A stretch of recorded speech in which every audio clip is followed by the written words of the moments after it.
আর কি করলে তুমি বুঝবে আমি তোমাকে ভালোবাসি? অনন্ত জলিলের মতো হৃৎপিণ্ড বের করে দেখাতে হবে তোমাকে। আমি বুঝে গেছি তুমি আমাকে ভালোবাসো, আমিও তোমাকে ভালোবাসি।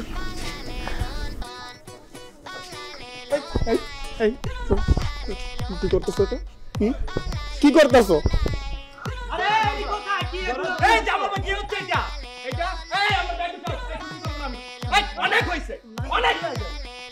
আমার সামনে তোমার বয়ফ্রেন্ড সামনে দাঁড়ায় আসলে তুমি আরেকজনকে ধাপ করবা, আর আমি দাঁড়িয়ে দেখবো এগুলা? তুমি কেন আসছো? তুমি কেন বুঝছো? তুমি যে কি করো? তুমি আমাকে একটু শান্তিমতো কাজও করতে দিবে না, সারাদিন পৃথিবী। এসব কি হইতাছে? আমি কি শুটিং করতে আইছি নাকি পাগলা করতে আইছি?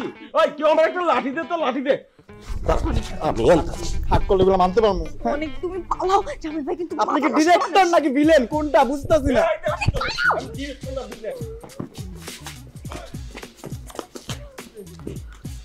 শুটিং করতে আসছি না সার্কাস দেখতে আসছি, আল্লাহই জানে।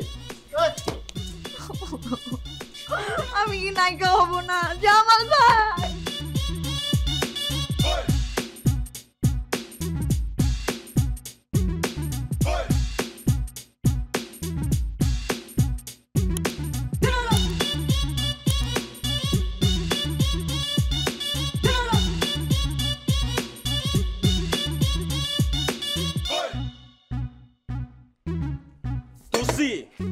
এটা কি হইবার লাগছে? আমি জিগাইতাছি এটা হইতাছে কি? আমি সো সরি ভাইয়া। আমি সরি? তুমি তোমার ওই বয়ফ্রেন্ডে শুটিং সেটে আইবার না করবার পারো না? করি তো ভাই, আমি সব সময় না করি, কিন্তু ও আমার কথা শোনে না ভাই, ও চলে আসে। চলে আসে কইলে হইব? তুমি জোর করবার পারো না? জি ভাইয়া, আমি এখন থেকে জোর করবো যাতে কখনো শুটিং সেটে না। দেখো, নেক্সট টাইম তোমার ওই লাফাঙ্গা বয়ফ্রেন্ড যদি আমার সেটের আশেপাশে আহে, আমি কিন্তু গাড় ধাক্কা দিয়ে বাইক করি। হ্যাঁ দিবেন, ঘাট ধাক্কা ধরে বের করে দিবেন, ও আর আসতেই পারবে না। আপনি যা করার লাগে করবেন, কোনো সমস্যা নেই।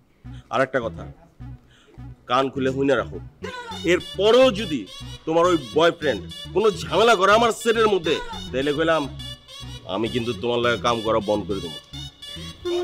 না না ভাই, আপনি কি বলতেছেন ভাই? আপনি মাথা ঠান্ডা করেন। দেখেন, ও এই শুটিং সেট কেন, শুটিং সেটের আশেপাশেও থাকতে পারবে না, ওইটা আমি দেখতেছি, আমি ম্যানেজ করবো। কখন আসবে না, কোনো গ্যাঞ্জাম করবে না, আমি দেখতেছি। ভাই প্লিজ আপনি এসব কথা বলুন।